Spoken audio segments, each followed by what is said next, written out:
All right, let's get into something that's, a little bit philosophical when it comes to cybersecurity. It's all about one of the most basic questions in our digital lives. How do we actually prove who we are online?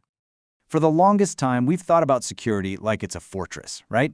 You've got these high walls, a deep moat. You're either inside and you're trusted, or you're outside and you're not. But what if that whole way of thinking is just wrong? What if, instead, security is more about having this constant, nagging skepticism? A system that looks at every single thing you do, every request, every click, and just relentlessly asks, are you really who you say you are? That one simple question, well, it changes absolutely everything. Okay, let's dig in. To really get this new world, we've got to nail down the basics of how we guard our digital identities right now, and it all really boils down to two main ideas. So, let's start at square one. First, you have authentication. Think of this like the bouncer at a club asking to see your ID. It's you proving you're on the list. Then, once you're inside, you have authorization.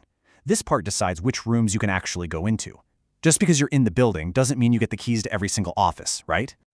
And this is where systems called IAM, Identity and Access Management, come into play. Software like Okta or Azure AD, they're the digital bouncers and the club managers for basically the entire corporate world, constantly checking IDs and enforcing the rules of the house. Of course, how we prove it's us has changed a ton over the years. We started with passwords, which are, let's be honest, the weakest link in the chain. They get guessed, stolen, reused, you know the drill. So we added MFA, combining something you know, like a password, with something you have, like your phone. And now the whole industry is shifting toward a passwordless future, using things like biometrics or hardware keys, which are just about impossible to phish. So now let's talk about what you're allowed to do. This is handled by a few different models. The most common one you'll see in big companies is role-based access, or RBAC. Super simple. If you're in HR, you can see salary data. If you're in marketing, you can't. But the most advanced model is attribute-based, or ABAC. This one gets really granular. The HR manager can see salary data, but only during work hours and only from a company-issued laptop. It's security that actually understands context. And here's the crucial philosophy behind all of this. It's called the principle of least privilege. It sounds complex, but it's incredibly simple and powerful. Give an employee or even a piece of software the absolute bare minimum access it needs to function. That's it. Why? Because if that account ever gets compromised, the attacker is stuck. They're trapped in a tiny box with nowhere to go. It massively limits the potential damage. Okay, so we've built our defenses. We've got our bouncers, our rulebooks. So how do attackers get around all of this? Let's flip the script and look at things from their perspective. This is where it gets spicy. The first, and maybe most common, attack is just brutally simple: credential stuffing. Attackers get their hands on a huge list of usernames and passwords from a data breach, say from a social media site. Then they use bots to automatically try those exact same logins on thousands of other sites, like your bank or your work email. And because so many of us reuse passwords, it works shockingly well. Then you have the more sophisticated attacks, like pass the hash. And this quote just explains it perfectly. In this case, the attacker doesn't even need your real password. They steal the encrypted version of it, what's called a hash, right out of a computer's memory. And in a lot of systems, that hash is just as good as the password itself for logging in. It's literally like using a perfect photocopy of a key to open the door. But what about our best defense, MFA? Well, attackers have a plan for that too. Imagine you get a notification on your phone, then another, and another, and it just keeps going, push, push, push, for an hour straight. At some point, you're just going to get so annoyed, so confused, you just want it to stop.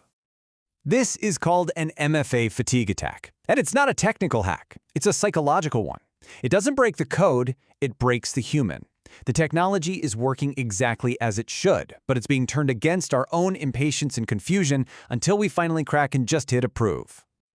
And trust me, this isn't just a theory. Let's look at a massive, real-world example of just how devastating this kind of attack can be. In 2022, this is the exact playbook that was used against Uber. An attacker got a contractor's password, but they were stopped by MFA. So what did they do? They just spammed the contractor with push notifications for over an hour. The contractor, probably thinking it was a bug or just wanting the noise to stop, eventually approved one. And just like that, the attacker was inside Uber's most critical systems. The lesson is crystal clear. Your security is only as strong as its most tired, confused human. So attacks like these, attacks that just bypass our traditional defenses, have forced a total rethinking of cybersecurity. It's a revolution in philosophy called zero trust. For decades, security ran on this one simple idea. We built a strong perimeter, a hard outer shell, and we made the assumption that anyone or anything already inside that shell was trustworthy and safe. Zero trust takes that entire idea and throws it right in the trash. The new mantra is never trust, always verify. It operates on the core assumption that the walls have already been breached, that an attacker is already inside. A zero-trust architecture just doesn't care if you're in the office or at home. It doesn't care that you logged in 5 minutes ago. It reevaluates you constantly. Every single request you make to open a file, to launch an app, to connect to a server has to be individually authenticated and authorized every single time. It is a world of zero assumptions.